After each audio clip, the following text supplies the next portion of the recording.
Good morning friends, art and success channel में आपका स्वागत है। मैं हूं राजू कुमार। चलिए दोस्तों, आज हम लोग शुरू करते हैं करंट अफेयर 17 अप्रैल का है ना दोस्तों। तो चलिए हम लोग आज का करंट अफेयर्स देख लेते हैं दोस्तों। देखिए दोस्तों, जितना इंपॉर्टेंट आज का करंट अफेयर्स बन सकता है वो सब हम आपके लिए लेके आए हैं। आपको मालूम है कि यूजुअल फिजुअल क्वेश्चन इस चैनल पे आता नहीं है। तो देखिए दोस्तों, टॉप 10 ही क्वेश्चन रहेगा, लेकिन आपके एग्जाम्स के लिए बेहद इंपॉर्टेंट होगा। तो चलिए दोस्तों, हम लोग शुरू कर लेते हैं। तो हमेशा की तरह एक ही बात बोलेंगे दोस्तों कि जाएं आप प्लीज़ सब्सक्राइब करें चैनल को और लाइक करें और कमेंट तो ज़रूर करें दोस्तों, है ना। तो उम्मीद है दोस्तों ज़रूर आपने कर लिया होगा। चलिए अब हम काम की बात करते हैं, आपका समय ना गवाते हुए। आपका समय भी बेहद इंपॉर्टेंट है दोस्तों। तो चलिए हम लोग शुरू करते हैं। देखिए दोस्तों, पहला जो हमारा प्रश्न है, चलिए दोस्तों देखिए, ध्यान दीजिएगा। यहाँ से मात्र 10 क्वेश्चन है, बहुत जल्द हो जाएगा। देखिए दोस्तों, जो हमारा पहला प्रश्न कहता है, पहला प्रश्न कि कोरोना वायरस की चपेट में आकर मरने वाले पाकिस्तान के पहले पेशेवर जो खिलाड़ी बने वो कौन है।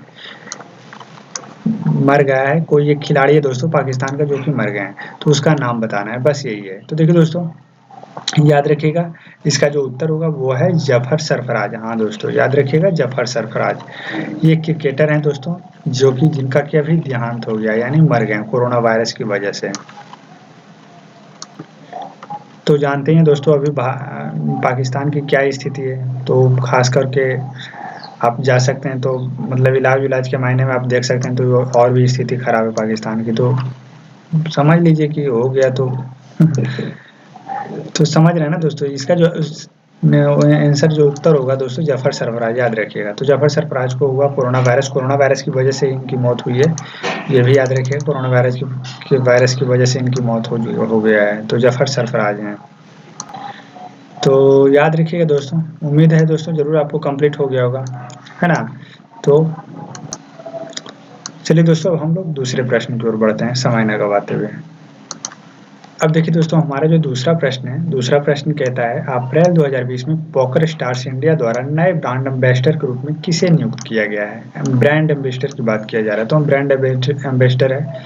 तो पोकर स्टार इंडिया द्वारा नए ब्रांड एम्बेसडर के रूप में किसे नियुक्त किया गया है। तो देखिए दोस्तों, इसका जो उत्तर होगा, यानी आंसर जो इसका आंसर होगा वो होगा एम एस धोनी। हाँ दोस्तों, याद रखिएगा, एम एस धोनी।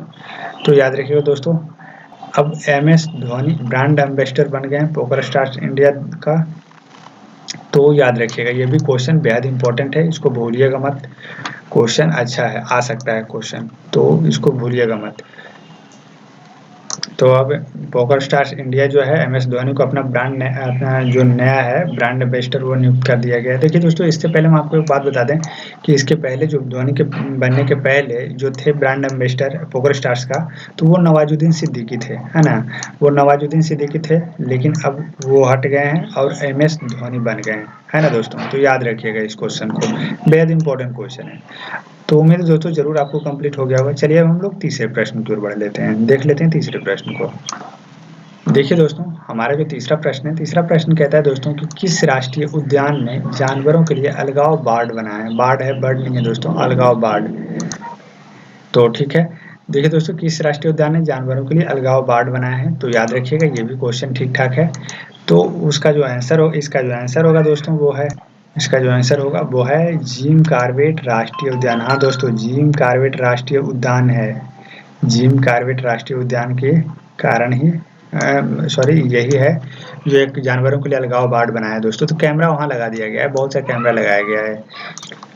तो अब सोच रहे होंगे कैमरा कैमरा देखिए दोस्तों इसलिए लगाया गया कि जानवरों के जो मतलब कि देखा जाएगा, स्वास्थ्य को देखा जाएगा कि किसको सर्दी है, जुकाम है ना। तो ये सब देखा जाएगा, सर्दी खांसी जो हो रहा है दोस्तों वो सब देखा जाएगा, कैमरे की वजह से पता किया जाएगा। तो इसके लिए 10 संगरोध केंद्र बनाया गया है जिसमें कि जानवर आए, है ना। तो यही है इसका मुख्य रूप से। तो जिम कॉर्बेट राष्ट्रीय उद्यान ने ऐसा पहला कदम उठाया है।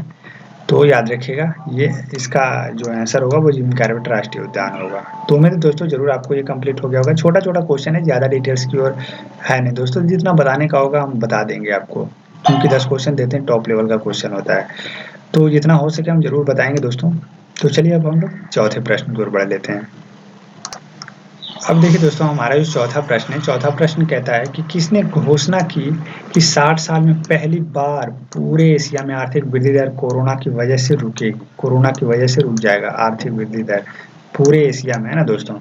तो किसने ऐसा मतलब कहा है। तो यही क्वेश्चन आपसे,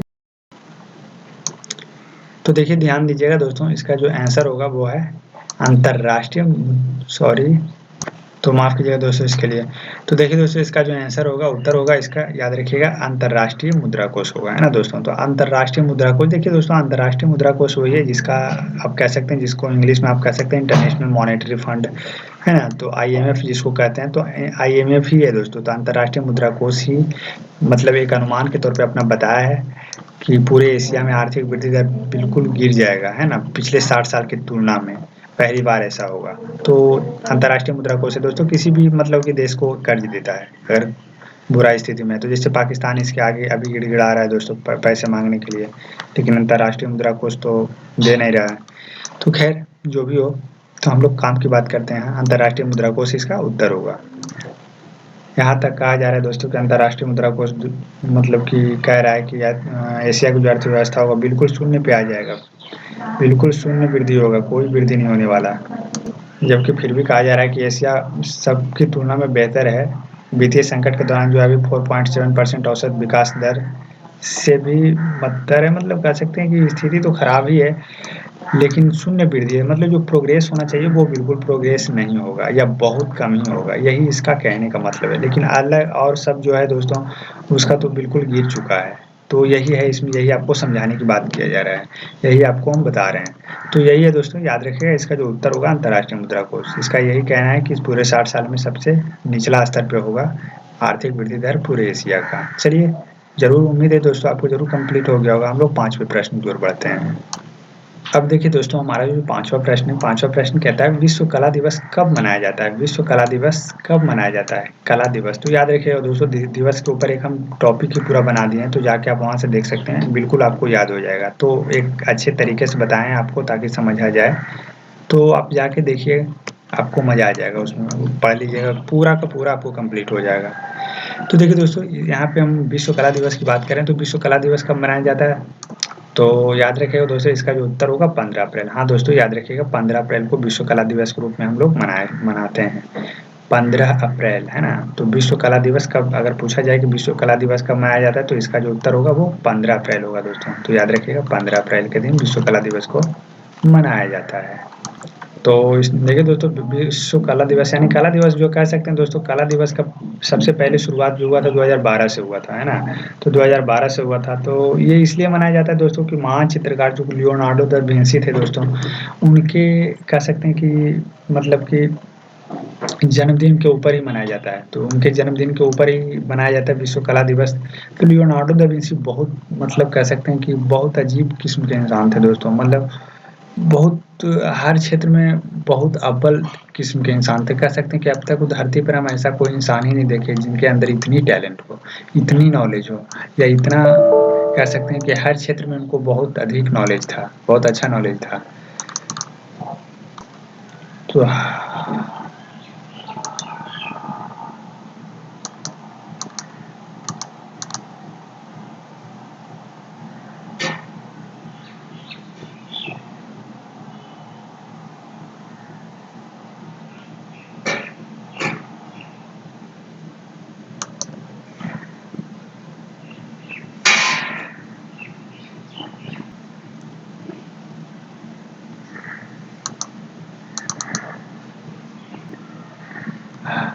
हर क्षेत्र में बहुत मतलब कह सकते हैं कि ये मतलब नंबर 1 ही होते थे।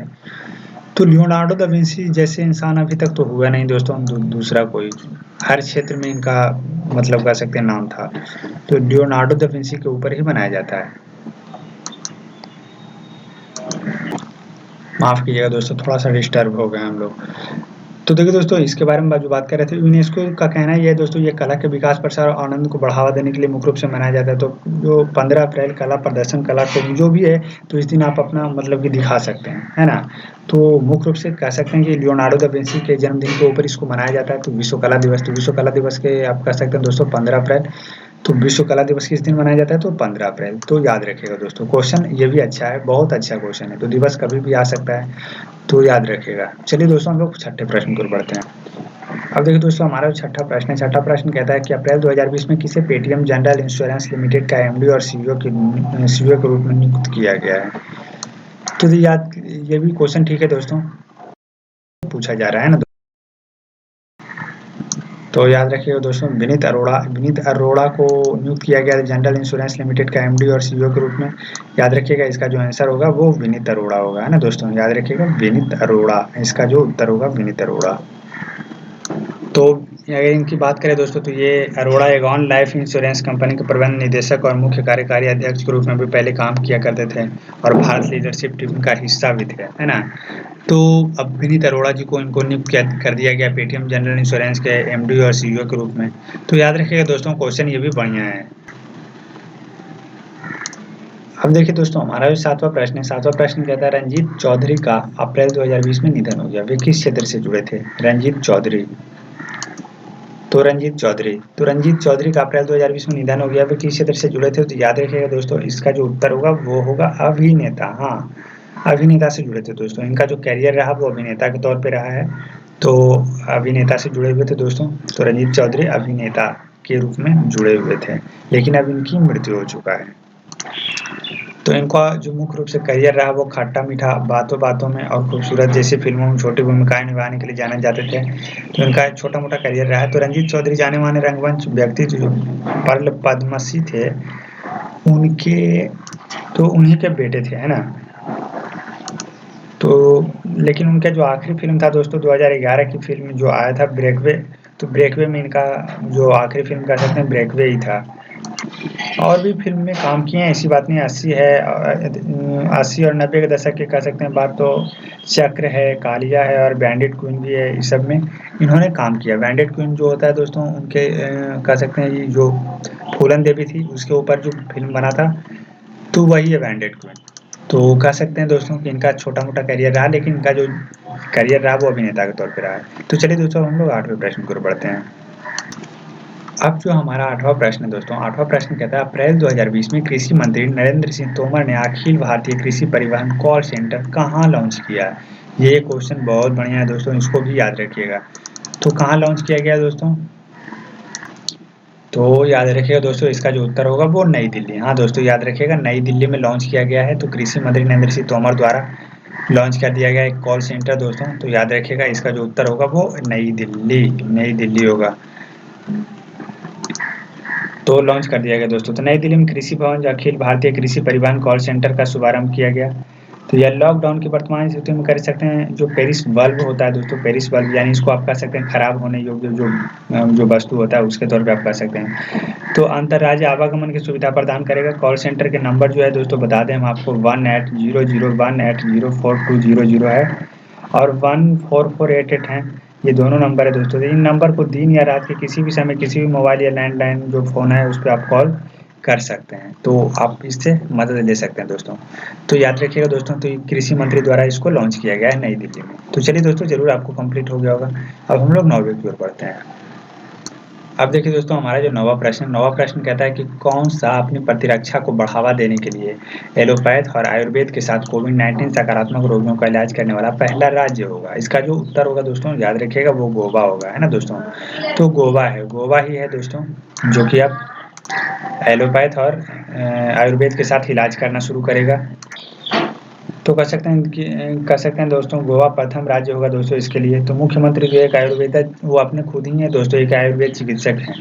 गोवा के जो मुख्यमंत्री हैं उनकी बात कर रहे हैं। तो इस तरह से कह सकते हैं दोस्तों, इसके ऊपर फोकस किया जा रहा है आयुर्वेद और एलोपैथ के ऊपर। तो याद रखिए गोवा पहला राज्य है। तो उम्मीद है दोस्तों ज़रूर आपको 9वां प्रश्न भी हो गया होगा। अब हम लोग 10वें की ओर बढ़ते हैं, यानी लास्ट प्रश्न। अब देखिए दोस्तों, हमारा जो लास्ट प्रश्न कहता है किसने अरबी फिक्शन के लिए 13वां अंतर्राष्ट्रीय पुरस्कार जीता है? किसने अरबी फिक्शन के लिए 13वां अंतर्राष्ट्रीय पुरस्कार जीता है? तो याद रखिएगा इसका जो उत्तर होगा दोस्तों, अब्देल वहाब आइसाऊ ने, है ना। अब्देल वहाब आइसाऊ ने जीता है दोस्तों। तो इसी ने जीता है 13वां अंतर्राष्ट्रीय पुरस्कार। तो ये अल्जीरिया का है दोस्तों। तो पहला अल्जीरियाई है जो ये ऐसा जीता है दोस्तों। तो उपन्यास के अंग्रेजी अनुवाद के वित्त पोषक के साथ इनको $50,000 यानी कह सकते हैं कि जीता। ये सब कह सकते हैं जो दोस्तों की अबू धाबी जो है संस्कृति और वहीं के संस्कृति और पर्यटन के विभाग द्वारा प्रायोजित है ये सब। और लंदन में कह सकते हैं बुकर पुरस्कार जो फाउंडेशन के समर्थन से चलाया जाता है। तो इस तरह से कह सकते हैं अब्दुल लाहौब जो है $50,000 जीता है दोस्तों, और पहला अल्जीरियाई है इस पुरस्कार को जीतने वाला। तो उम्मीद है दोस्तों ज़रूर आपको कंप्लीट हो गया होगा 10 का दोस्त। तो चलिए हम लोग दोस्तों अगले वीडियो में मिलते हैं, तब तक के लिए जाएँ, सब्सक्राइब करें, लाइक और कमेंट करें। तो नमस्कार दोस्तों।